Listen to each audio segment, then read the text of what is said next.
Today we will be working on a 2004 Lincoln Navigator, and we will be replacing the front air strut assemblies. Let's get started. For this repair, we will be removing and replacing the entire strut assembly and not disassembling. Reason for this is the airbag was cracked and was leaking, and the strut portion was weak and had a lot of miles on it. So let's go ahead and put the truck in the air, but first things first. Alright, first thing we're going to do is we're going to go into the back of the truck and we're going to lift the lift gate up, and on the left hand side you'll see a little door. You open that little door panel right here and then you pull that out. There's a second door on the inside, pop that out, and then you'll see on top you'll see the airbag system disable switch. Here's a close-up right above the fuel cutoff inertia switch. Alright, we have the truck already on the jack stands. We have the airbag system disabled, so all we need to do is go ahead and start taking the wheel off.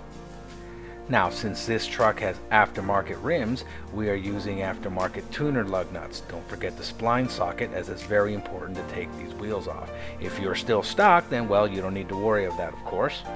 If an impact is not available, go ahead and break them free before jacking the vehicle up. Alright, let's get this wheel off and dust off our gloves so we can move in for further inspection and see what we need to do first. Okay, we're going to go ahead and take off the 21mm bolt here on the upper control arm, and then from there we should move down to the tie rod end. It's also a 21mm nut right here. Alright, then we'll go ahead and loosen up the sway bar bushings, which we've already done here on both sides. That way we can move the sway bar. There's the front and the rear. According to the pointing wrench, those are 10mm nuts. Let me go ahead and grab this to show you so we can, okay, well, I forgot to do the other side. That way, when we loosen those, we can lower the control arm and give us a little more swing. And on here on the top, we have the 3 nuts to release the top part of the strut. There's the other one, and also one in the back that's right out of view. Now then, all we need to do is loosen this bolt, which I forgot the nut size there, and the other one is a 30mm, this big one right over here on the other side. Once we get those loose, we can use a pry bar and pop the strut free, and we can just wiggle it out. Now we'll use a 21mm ratchet wrench to go ahead and loosen the nut on the tie rod, and we'll use a 10mm to hold the threaded part in place. As we go ahead and loosen that up, if you have an issue, you can always use PB Blaster or some WD-40. We'll take that off right there. Alright, we'll go ahead and get our rubber mallet and give it a couple whacks and break that bad boy free. In the case you don't have a rubber mallet, you can go ahead and thread the nut all the way till it's flush with the top and hit it with a regular hammer. That way it doesn't balloon out. We'll go ahead and pop that out, and we'll swing it back and forth right here. There you go. And you can see now we have room to take the upper control arm free. Next we will use the 21mm on the nut, and we will go ahead and use a 10mm on the threaded part. We're going to go ahead and use the right side this time. There we go. And we'll go ahead and break that free. And as we're doing that, we can see that it's coming out fairly smoothly, which is always a nice thing. If not, once again, PB Blaster or WD-40 will work perfectly. Once we get this loose and we can go ahead and take it off by our fingers, we can check to see how much tension is on the upper control arm. Last thing we want is to take that nut off and it pop off, and then we have the control arm swinging up to the top and the steering knuckle hitting us in the face. Now we'll go ahead and smack it with that mallet right there while holding the steering knuckle with our other hand, and we'll just keep tapping it slowly and softly, just enough to get it free, or however much effort we need. And now there we go. We'll just go ahead and grab the upper control arm now and wiggle it free, and now we're ready for the next step. Now here we'll go ahead and grab our 15mm swivel head ratchet wrench. We'll put that right on top of this nut and start taking it out. Now here we go.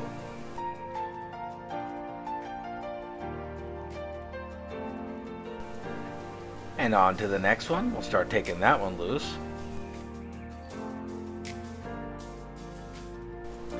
And there's one free. There's 2 free. And the last one is way back there. We'll just go ahead and reach in there and get that one started broken free.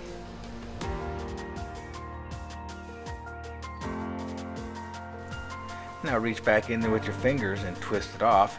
That way you don't lose the nut anywhere in the back. And there's number 3. Onto the lower control arm portion, we're going to take this big nut and bolt out. I'm going to use this crescent wrench here because I don't remember the size, and this 30mm deep well socket. Since I don't have a wrench that big anyway, this is what we're going to go with.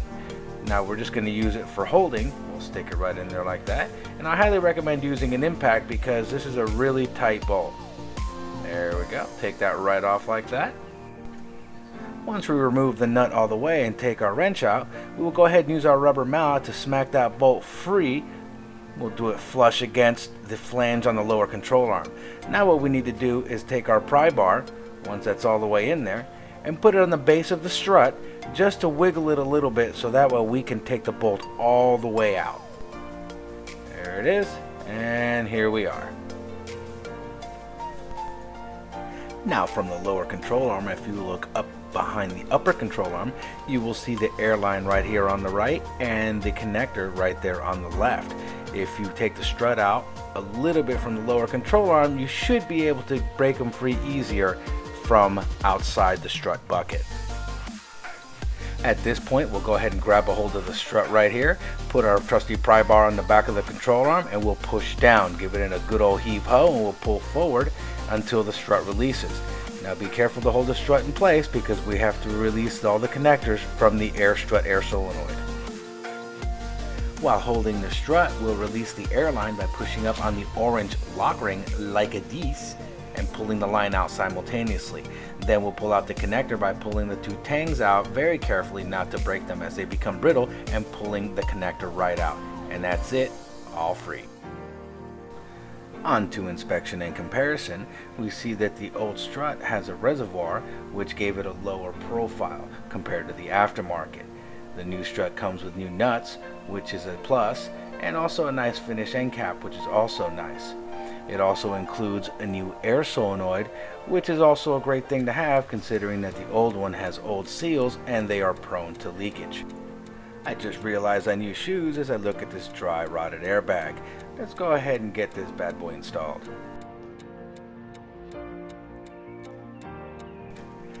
The key here is to get one of the bolts on the top of the strut to line up with the hole in the bucket.